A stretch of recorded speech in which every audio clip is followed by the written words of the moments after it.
Good morning, COM 3340. This week we are concluding most of the major assignments for this course. Your digital story and your digital storyboard are both due on Sunday. Your short paper number 2 and your short paper writing center verification are both due on Monday, May 1st. You will submit your digital story link as either a YouTube link, or if you're using Adobe Spark, you will submit that as an Adobe Spark link under the week 15 file right here under digital storytelling assignment. You will upload 2 links. The first link will either be the YouTube link or the Adobe Spark link. And then the second link will be your digital storyboard, saved preferably as a Microsoft Word file. You may be saying, Dr. Murray, do I have to upload it as a YouTube link? If you're not using Adobe Spark, yes, I do suggest a YouTube link, mainly because what I've found in the past is that students that use other types, especially like if it's Microsoft Windows or movie player, the file tends to be extremely large, and it takes several hours for students to actually upload it to Blackboard, and they'll miss the deadline. So just to be on the safe side, give yourself enough time to upload it as a YouTube link. You will also find that in week 15 or next Monday, your short paper number 2 as well as your writing center verification for short paper number 2 are both due. So keep that in mind. Our focus this week is week 15, and so we're talking about chapter 16, but the 2 major assignments that you will submit are located in week 15, your short paper number 2 writing center verification as well as your digital storytelling assignment. And then at the conclusion of those 2 assignments, you have 1 more assignment left, and that is actually your final exam for this course. Your final exam will open on Monday, May 8th at 5 a.m. and it will close on Wednesday, May 10th at 5 a.m. So you have a 48-hour window to complete your final exam. It's imperative that you all keep those dates abreast in your mind due to the end of the semester, the quick turnaround for final grades that are due to the university, especially for those of you all that are graduating. There is absolutely no room for late work. Just as a quick aside, I will be away this Thursday, starting tomorrow, and until Monday at a retreat / conference / workshop in the woods in Seattle. I'm looking forward to the trip. I'm not looking to the fact that it was 42 degrees in Seattle this morning.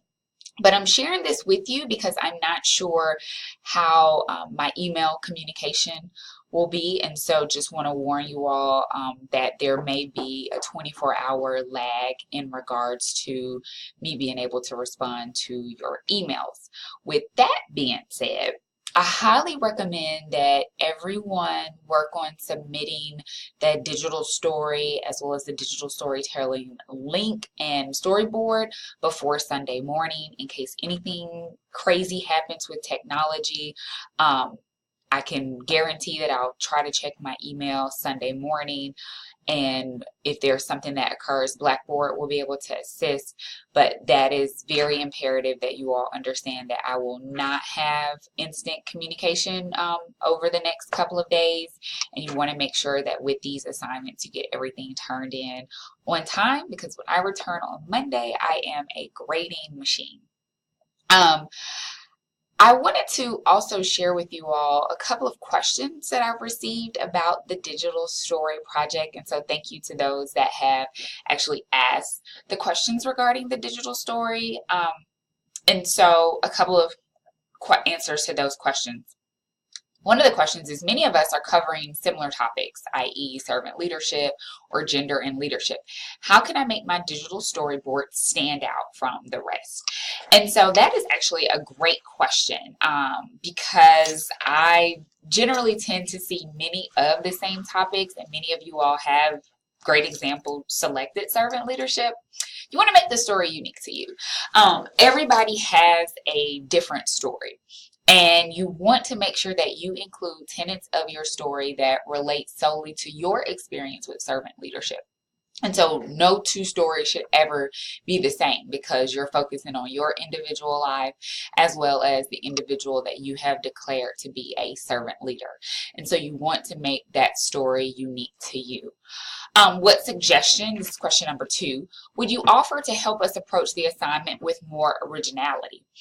One thing I want you to do, I know many of you all had submitted your storyboard draft, and a couple of the comments that I made for several people was that you all only submitted 6 slides or 6 photos, and you really did not accurately tell the story. And so as you're working on finalizing your project, take a moment, 10, 15, 20 minutes, to journal about why you selected this theory. Did you say, oh, I'm selecting this theory because this is the one that related most to me? I'm selecting this theory because I actually see those tenets occurring in my life, or I selected this theory because it was something that was quick. And that's going to help you with this idea of originality. You all will see as you're working on this project, and I'm pretty sure some of the emails that I'll receive from you all is, Dr. Murray, I really enjoyed this project. At first it was a pain in the you know what, but now as I'm actually working on this project, it's in many ways become a labor of love. Those are many of the comments that I've received from people, because this is a reflective assignment. We go through the semester working on journal prompts, working on quizzes, working on short papers, but this is an opportunity for you to add some flavor. Show your personality. What makes you unique? What music, really resonates with this individual's lives that you're talking about? What outside sources will make this story unique for you, and something that you can look back on 4, 5, 6 years from now and say, you know what, like, this is an accurate reflection of my experience in undergrad. The next question, of course, we all know to be mindful of the usual culprits: plagiarism, copyright infringement, spelling, and grammar mistakes. Are there any other don'ts, i.e. mistakes you have seen in the past course submissions that detracted from the overall story? Great question, and this came from Angela. A couple of things that have been distracting: music being very loud. Sometimes people do not realize that their music can overpower their voice. A lot of background noise has actually been an issue where people thought it was great to record outside, but then all we hear is the wind whistling in the background. Or maybe not having a voice that's strong and powerful enough to actually articulate your story are some of the issues. Poor quality with photos. I cannot stress enough how terrible some of the photos in the past that I've seen. People have stretched them out or just not use the right photo, and it looks really grainy, and it takes away from the overall essence of their project. Overall, telling a story that doesn't make sense. I've seen that quite a bit. Someone trying to make a theory or a course concept fit with a story, and it just doesn't work. And at the end, as a viewer, you're like, I'm not sure what I just watched. Another issue, staying on one photo for a really long time. And I think I've mentioned that to several of you all. You have these 2 and 3 paragraphs in this one photo. And so think of this experience and how quick we are. Some of you all are listening to me right now as you're typing on your computer or taking a Snapchat of something or texting other people. And this is a video, hopefully, that is only 10 minutes long. And think about your digital story. It's going to be no longer than 3.5 minutes. And so what can you tell with these quick images? Think of it as a commercial of some sorts. And so that's one of those issues that I've seen with individuals that stay on a photo for a really long time. Can you give us an example of how to include a reference source in our voiceovers? So an example could be, according to Blake and Wharton, the leadership grid explains XYZ. That's a great way to incorporate the author, especially to include the reference and to give yourself credibility, because I am looking for credibility as I'm grading. You want to make sure that you cite your story not only in your digital story, but in your digital storyboard. And so the way that I'll grade the project is that I am on one screen looking at your digital story, and on the second screen looking at the digital storyboard.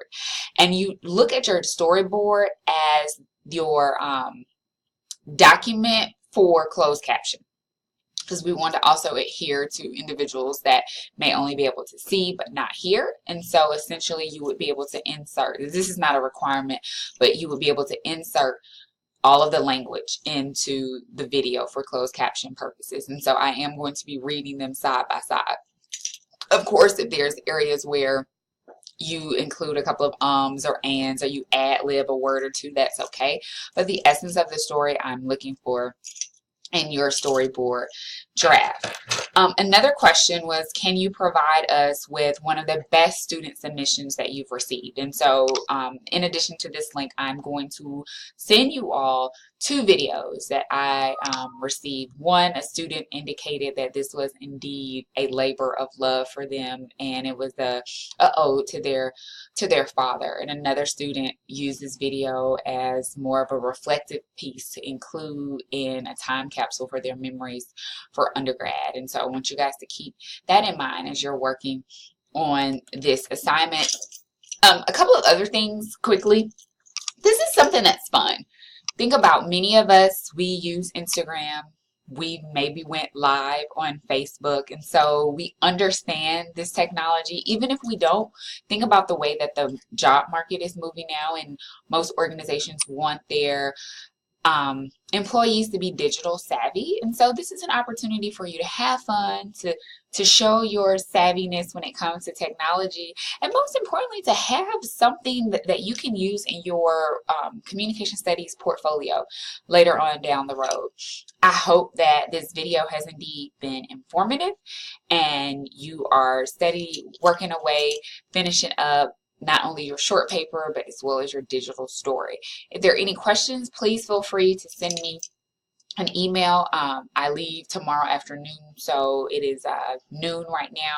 I will be able to respond to email before I leave.